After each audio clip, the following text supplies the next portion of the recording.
የተከዜ ግንባር ውጊያ አምስተኛ ቀኑን አስቆጥሯል። በአምስተኛ ቀን ውሎው በሁለቱም የጠለምት ወረዳዎች ውጊያው ሲቀጥል በመድፍ የታጀበ ከባድ ውጊያ ውሏል። በማይጠምሪ ከተማ ደግሞ ህዝባዊ የተቃውሞ ሰልፍ ተደርጓል። ከወደ ወልቃይት በኩል የህወሓት ወረራ በመቃብራችን ላይ ካልሆነ አይፈጸምም የሚል ይፋዊ አቋም ተንጸባርቋል። የተከዜ ግንባር ዝርዝር መረጃዎችን ይዘናል። ቀዳሚው መረጃችን ነው።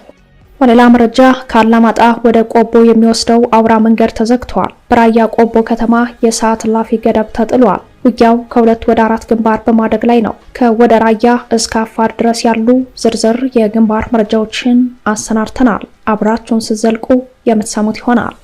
የግጭት ድግስ የበዛበት የአፍሪካ ቀንድ ውጥረቱ ተባብሷል። የኤርትራ ባህር ኃይል ጥቃት መሰንዘሩ ተሰምቷል። በጥቃቱም ከፍተኛ መደናገጥ ተፈጥሯል። ጥቃቱ ወዴትና በእነማን ላይ ተፈጸመ ለሚለው ዜናችን ምላሽ አለው። የፋኖ ኃይሎች የወረዳውን ዋና ከተማ ተቆጣጥረዋል። የመከላከያ አዛዥ ተገድሏል። የብልጽግና ባለስልጣኑ ደግሞ ቆስሎ ሆስፒታል ገብቷል። ከ30 በላይ የአገዛዙ ሰራዊት ሞትና ቁስለኛ የሆነበት አውደ ውጊያ ተካሂዷል። የአማራ ተወላጅ የሆኑ ባለሀብት በአገዛዙ ወታደሮች መገደላቸው ቁጣን ቀስቅሷል። ባለሀብቱ 5 ሚሊዮን ብር እንዲከፍሉ ከተደረገ በኋላ በስርዓቱ ወታደሮች መገደላቸውን የተሰማው። ሰላም ጤና ይስጥልን ውድ የጣና ቲቪ ተከታታይ ቤተሰቦቻችን፣ አብራችሁን ስትቆዩ እነዚህንና ሌሎች ዝርዝር መረጃዎችን ታደምጣላችሁ። የጣቢያችን የሰዓቱ ዜና መረጃና ዜና ትንታኔዎቻችን እነሆ ተጀምረዋል። እስከ መጨረሻው አብራችሁ እንድትቆዩ አክብሮታዊ ግብዣችን ነው።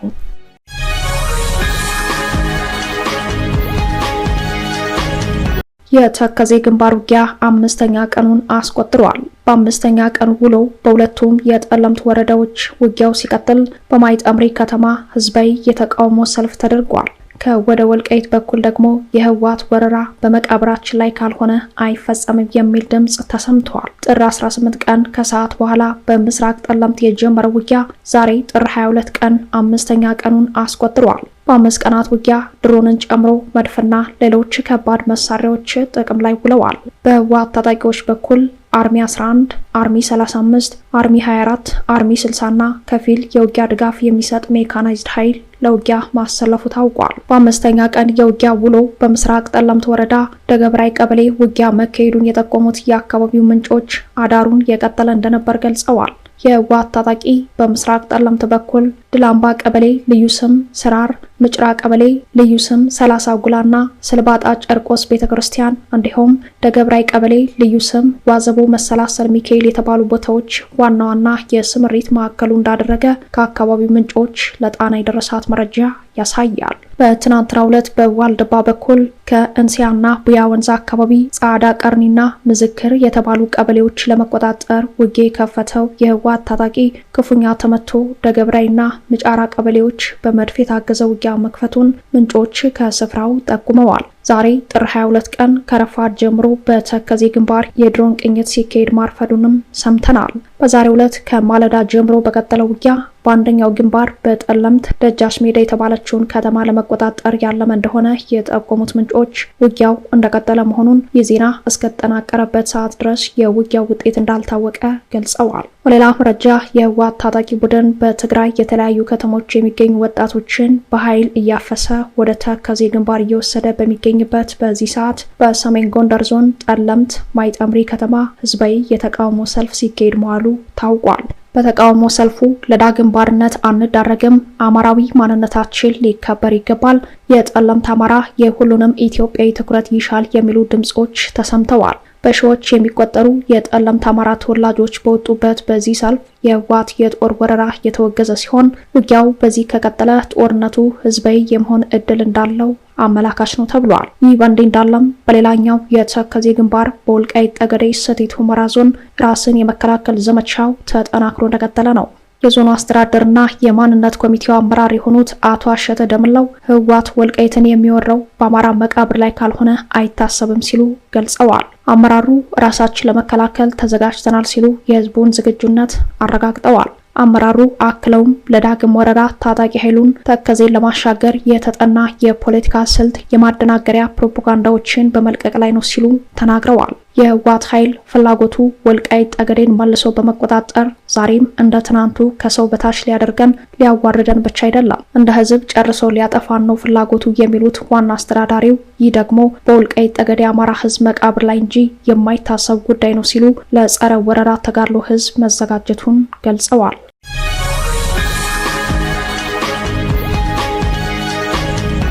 ህወሓት ወደ ሙሉ ውጊያ ለመግባት የሙከራ ውጊያውን በማስፋት ላይ ነው። በአፋር ግንባር አዲስ ውጊያ በመክፈት የከባድ መሳሪያ ድብደባ ፈጽመዋል። ከአላማጣ ወደ ቆቦ የሚወስዱ አውራ መንገዶችን ዘግተዋል። በራያ ቆቦ ከተማ የሰዓት እላፊ ገደብ ተጥሏል። ውጊያው ከ2 ወደ 4 ግንባር በማደግ ላይ ነውም ተብሏል። ህወሓት ዝግጅት ሲያደርግበት በነበረው በራያ የአፋር ግንባር ከትናንት ከሰዓት ጀምሮ አዲስ ውጊያ መክፈቱ ተሰምቷል። በግንባሩ የከባድ መሳሪያ ድብደባ ፈጽመዋል። ህወሓት በራያ ግንባር በ5 አቅጣጫዎች መጠነ ሰፊ ወታደራዊ ስምሪትና ዝግጅት ሲያደርግ ከቆየ በኋላ ነው ይህንን ውጊያ የከፈተው።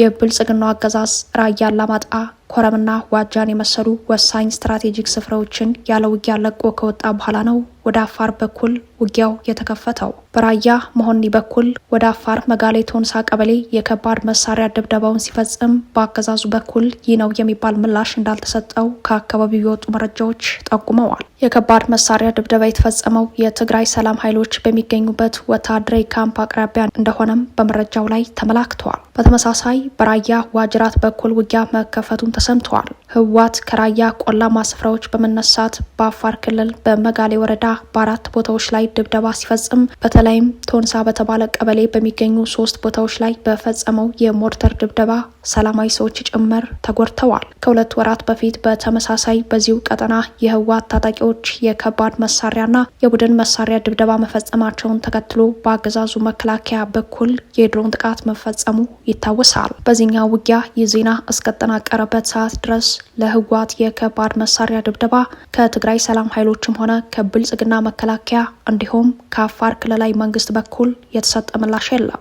በሌላ በኩል የብልጽግናው አገዛዝ የራያ ቀጠናዎችን ከለቀቀ በኋላ ህወሓት አላማጣ ከተማን ሙሉ ለሙሉ በመቆጣጠር በመሃል ከተማው ላይ በሚገኘው ወንጭፍ አደባባይ የኢትዮጵያን ሰንደቅ ዓላማ በማውረድ የድርጅቱን አርማ ሰቅሏል። ዛሬን ጨምሮ በርካታ ንጹሐን አማራዎችን በጅምላ እያፈሰ ወደ ማይጨውና ሌሎች ወታደራዊ ካምፖች መውሰዱ ተሰምተዋል። ነዋሪዎቹ ከዚህ መሰል ጥቃት ለማምለጥ ወደ ቆቦ ወረዳ እየሸሹ መሆናቸውን ተከትሎ የህወሓት ታጣቂዎች አውራ መንገዶችን እንደዘጉ ከአላማጣ ከተማ ለጣና የደረሳት መረጃ ያሳያል። ከዚህ ጋር ተያይዞ ህወሓት መንገዶችንና ኬላዎችን በመዝጋት ቁጥጥር ከማድረጉ በፊት ከአላማጣና ኮረም ሸሽተው ቆቦ የገቡ የአገዛዙ ወታደሮች መኮብለላቸው ተሰምተዋል። ከአላማጣ ከተማ ሸሽተው ወደ ቆቦ ከተማ ከገቡት የአገዛዙ ወታደሮች መካከል በርካቶች ከነሙሉ ትጥቃቸው መጥፋታቸው ነው የተሰማው። ኮብላዮቹ ብዛታቸው ከ2 ጋንታ በላይ እንደሚሆንና ከነፍስ ወከፍ ክላሽንኮቭ መሳሪያ ጀምሮ ሙሉ ትጥቃቸውን እንደያዙ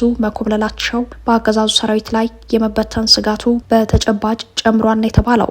አገዛዙ ወታደራዊ ኮብለላውን ተከትሎ በቆቦ ከተማ መግቢያና መውጫ አካባቢዎች እንዲሁም በወታደራዊ ካምፖች ተጨማሪ ወታደር እንዳይከዳና እንዳይኮበለል ቁጥጥር እንዲደረግ ትዕዛዝ መውረዱንም ሰምተናል። በራያ ቆቦ ከተማና ዙሪያው ሰዓት እላፊ መታወጁ የተሰማ ሲሆን ከምሽት 1 ሰዓት በኋላ ምንም አይነት የተሽከርካሪና የሰው እንቅስቃሴ እንዳይኖር መደረጉን በተለይም ባጃጆችን ጨምሮ ባለ 2፣ 3 እና 4 እግር ተሽከርካሪዎች እንደታገዱ ነው የተሰማው። በቆቦ ከተማ የታወጀው ሰዓት እላፊ በህዝቡ ላይ ከፍተኛ መደናገጥ እንደፈጠረ ለጥቃት ተጋላጭ ሊያደርግ እንደሚችልም ተጠቁሟል። በራያ ቆቦ ከተማ ሰዓት እላፊ የታወጀው ከራያ አላማጣ ወደ ቆቦ የሚወስደው ዋናው መንገድ ከተዘጋ በኋላ እንደሆነ ለጣና በደረሳት መረጃ ላይ ተመላክቷል። ይህ በእንዲህ እንዳለም በራያ ግንባር የተቀሰቀሰውን ውጊያ በህወሓት በኩል በበላይነት የሚመሩት ሜጀር ጄኔራል ዮሐንስ ወልደ ጊዮርጊስ ጆን መዲድ መሆናቸው የታወቀ ሲሆን በዚህ ግንባር በትንሹ 4 አርሚዎችና ለውጊያ ድጋፍ የሚሰጡ ሜካናይዝድ ጦር እንዳለም ተጠቁሟል። የህወሓት ታጣቂዎች በአላማጣ ከተማ በ7 ወታደራዊ ካምፖች፣ ራያ አላማጣ ወረዳ በ28 ዋና ዋናና መለስተኛ ካምፖች፣ በራያ ባላ ወረዳ በ12 ወታደራዊ ካምፖች እንዲሁም በኮረም ከተማ በ3 ወታደራዊ ካምፖች እንደሚገኙና ለግዳጅ ዝግጁ መሆናቸውን ወታደራዊ መረጃዎች ያሳያሉ። እንደ ወታደራዊ መረጃዎች የህወሓት ታጣቂዎች በራያ 6ቱም ወረዳዎች ያሉባቸው ቦታዎች አርሚ 43፣ አርሚ 24 እና አርሚ 26 ከፍተኛውን የሰው ኃይል እንደሚይዙ፣ ሌሎች አርሚዎች እንዳሉ ተጠቁመዋል። ውጊያው የግንባር አቅጣጫውን እንደሚያሰፋ ከወዲሁ በመታየት ላይ ነው።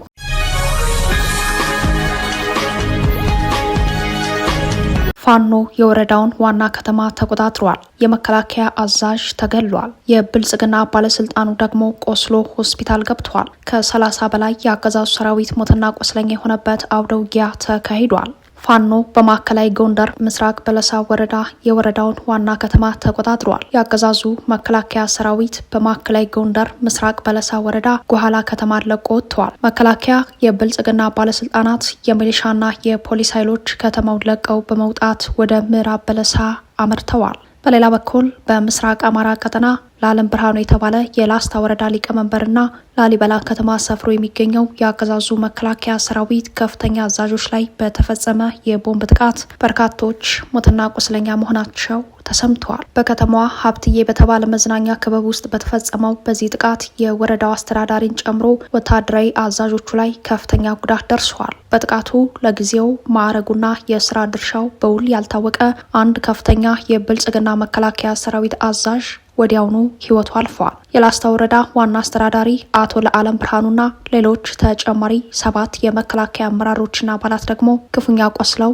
ሆስፒታል መግባታቸው ታውቋል። በሌላ መረጃ በምዕራብ አማራ ቀጠና ፋኖ በፈጸመው የደፈጣ ጥቃት ከ30 በላይ ያገዛዙ ወታደሮች ሞትና ቁስለኛ ሆነዋል። በምዕራብ አማራ ቀጠና መነሻቸውን ከደብረ ወርቅ ከተማና ፈለገ ብርሃን ያደረጉ የአገዛዙ ወታደሮች በቀጠናው መጣያ በተባለ አካባቢ እየተጓዙ እንዳለ ከባድ የሽምቅ ጥቃት ተፈጽሞባቸዋል። በጥቃቱ 14 የአገዛዙ ወታደሮች ሲገደሉ ከ11 በላይ የሚሆኑት ሲቆስሉ በድምሩ ከ25 በላይ የአገዛዙ ወታደሮች ሞትና ቁስለኛ ሆነዋል። በተመሳሳይ ከመጀመሪያው ጥቃት ተርፈው ወደ ፈለገ ብርሃን ከተማ ሲሸሹ በነበሩ ወታደሮች ላይ ድጋሚ በተፈጸመ ጥቃት ከ5 በላይ ሞትና ቁስለኛ ሆነዋል። ጥቃቱን የፈጸሙት አፋብን ቴዎድሮስ እዝ 201ኛ ኮር ስር ከ74ኛ ክፍለ ጦር የተውጣጡ የፋኖ አባላት መሆናቸውን በመረጃው ላይ ተመላክተዋል።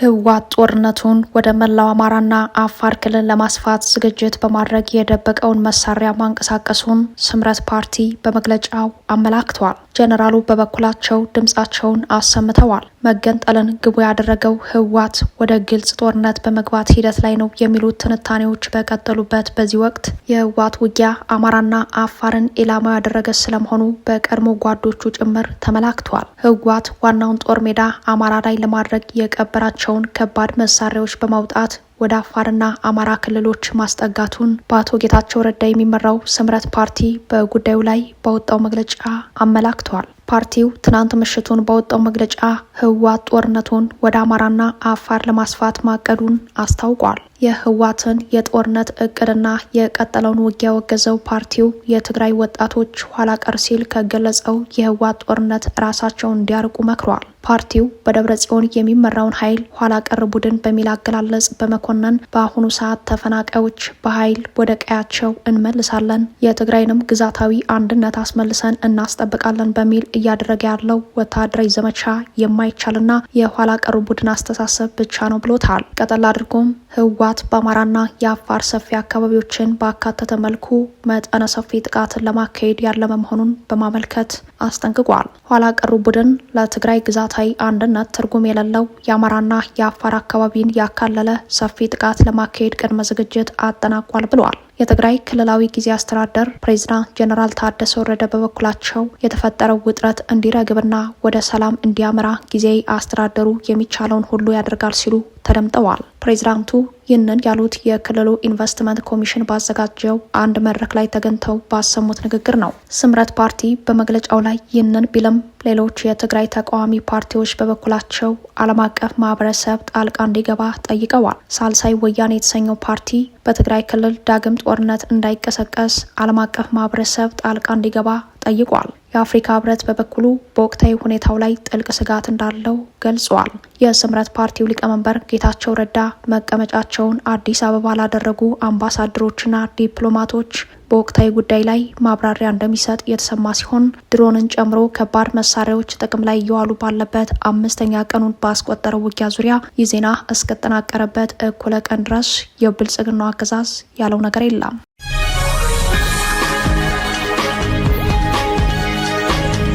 የኤርትራ ባህር ኃይል ጥቃት መሰንዘሩ ተሰምቷል። በጥቃቱ ከፍተኛ መደናገጥ ተፈጥሯል። የኤርትራ ባህር ኃይል የሀገሪቱን የባህር ክልል ጥሰው አሳ ሲያጠምዱ ደረስኩባቸው ባላቸው በርካታ የየመን ዜጎች ላይ ድንገተኛ የባህር ላይ ጥቃትን በመሰንዘር ዜጎቹን በቁጥጥር ስር መዋሉን ተከትሎ ውጥረት ተፈጥሯል። በጉዳዩ ላይ የየመን ብሔራዊ የሰብአዊ መብቶች ኮሚሽን አፋጣኝ መግለጫ አውጥቷል። በመግለጫው ላይ በቅኝት ላይ የነበረ የኤርትራ ባህር ኃይል በ50 የየመን አሳ አጥማጆች ላይ በተኩስ ሩምታ ጥቃትን በመክፈት በርካቶችን አቁስሏል። አንድ ሰውም ሕይወቱን እንዲያጣ አድርጓል የሚል ክስ ቀርቧል። በኤርትራ ባህር ኃይል በየመን ዜጎች ላይ የደረሰው ጥቃት የሰብአዊ መብት ጥሰትና ወንጀል ነው ያለው ኮሚሽኑ በጉዳዩ ዙሪያ አስፈላጊውን የገለልተኛ ምርመራ ተካሂዶ አጥፊዎች በሕግ አግባብ መጠየቅ አለባቸው ሲል ጠይቋል። ድንበር ላይ ወትሮም በተጠንቀቅ የቆመው የኤርትራ ባህር ኃይል ወደ ግዛት ዘልቀው እየገቡ ነው በሚል በተለያዩ አካላት ላይ ተመሳሳይ ጥቃቶችን ሲሰነዝር ቆይቷል። ከገባችበት የእርስ በርስ ጦርነት ጋር በተያያዘ በተበታተኑ ኃይሎች የምትመራው የመን በበኩሏ በ1990ዎቹ ኤርትራ ከኢትዮጵያ ተገንጥላ ሀገር በሆነችባቸው ዓመታት ውስጥ ሀኒሽ ደሴት በተባሉ ግዛቶች ከኤርትራ ጋር ወደ ውጊያ መግባቷ ይታወሳል። ከዚህ ውጊያ ጋር ተያይዘው በሚቀርቡ ክሶች ዙሪያ በኤርትራ መንግስት በኩል እስካሁን ድረስ የተሰጠ ምንም አይነት ምላሽ የለም። ኤርትራ አሁንም በየመን አቅጣጫ የባህር ኃይሏን በማጠናከር በተጠንቀቅ ቆማለች። ከዚህ ቀደም የአዘርባጃንንና የስሪላንካ መርከበኞችን በቁጥጥር ስር በማዋል በድርድር የአዘርባጃን መርከበኞች መልቀቋ ይታወሳል። ከመርከበኞቹ መለቀቅ ባሻገር 3ቱ መርከቦች ዛሬም ድረስ አልተለቀቁም።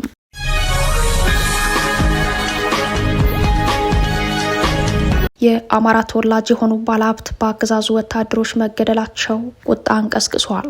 ባለሀብቱ 5 ሚሊዮን ብር እንዲከፍሉ ከተደረገ በኋላ በስርዓት ወታደሮች መገደላቸውን የተሰማው በምስራቅ አማራ ቀጠና ሰሜን ወሎ የግዳን ወረዳ መቀመጫ በሆነችው ሙጃ ማርያም ከተማ ነዋሪ የነበሩት የአማራ ተወላጁ ባለሀብት አቶ አራጋው ሲሳይ ጥር 17 2018 ምሽት ከመከላከያ ሰራዊት በተተኮሰባቸው ተደጋጋሚ ጥይት ህይወታቸው ማለፉ ተሰምተዋል። ለብልጽግና መከላከያ ሰራዊት አዛዦች 5 ሚሊዮን ብር እንዲከፍሉ ከተገደዱ በኋላ ገንዘቡን በከፈሉ በቀናት ልዩነት በአሰቃቂ ሁኔታ እንደተገደሉ የዘገበው መረብ ሚዲያ ነው። ባለሀብቱ ለብልጽግና መከላከያ ሰራዊት አዛዦች ስጦታ መግዣ የሚሆን 5 ሚሊዮን ብር እንዲከፍሉ በወረዳ አመራሮችና በሰራዊቱ አዛዦች በኩል መጠየቃቸውንና ገንዘቡን በተጠየቁ ጊዜ የማይከፍሉ ከሆነ የፋኖ ደጋፊ ነህ በሚል እንደሚገደሉና ሀብት ንብረታቸውም እንደሚወረስባቸው ማስጠንቀቂያ ተሰጥቶት እንደነበረ ከአካባቢው ነዋሪዎች የተገኘው መረጃ ያመላክታል። ባለሀብቱ አቶ አራጋው ሲሳይ ከሚገድሉኝ በሚል የተጠየቁትን ገንዘብ ለመክፈል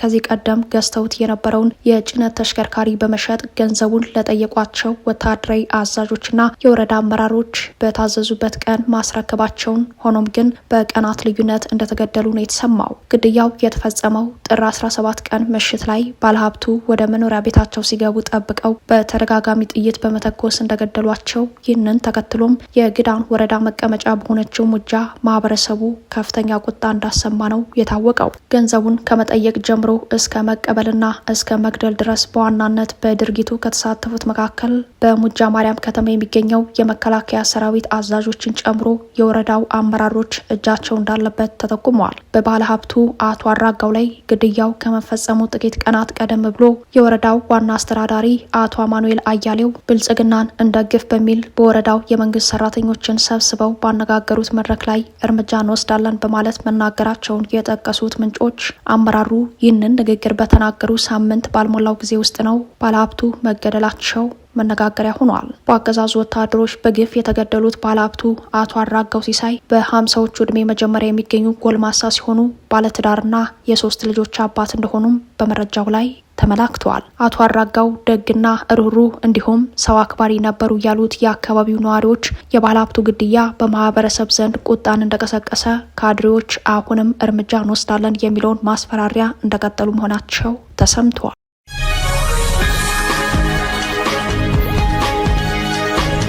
ክቡራትና ክቡራን ቤተሰቦቻችን ለሰዓቱ የተሰናዱት መረጃዎቻችን የተከታተሏችኋቸውን ይመስሉ ነበር። አብራችሁን ስለቆያችሁ ልባዊ ምስጋናችን ድረሳችሁ እያለን የጣና ቲቪ ወቅታዊ ዜናዎች፣ ትንታኔዎችና ልዩ ልዩ ፕሮግራሞች እንዲደርሷችሁ ቻናላችን ሰብስክራይብ በማድረግ ቤተሰብ ይሁኑ። በተሳትፎ የትግል ሚዲያውን እንዲያጠናክሩ ጥሪያችን እናቀርባለን። ጣና ቲቪ ከሀቅ ጋር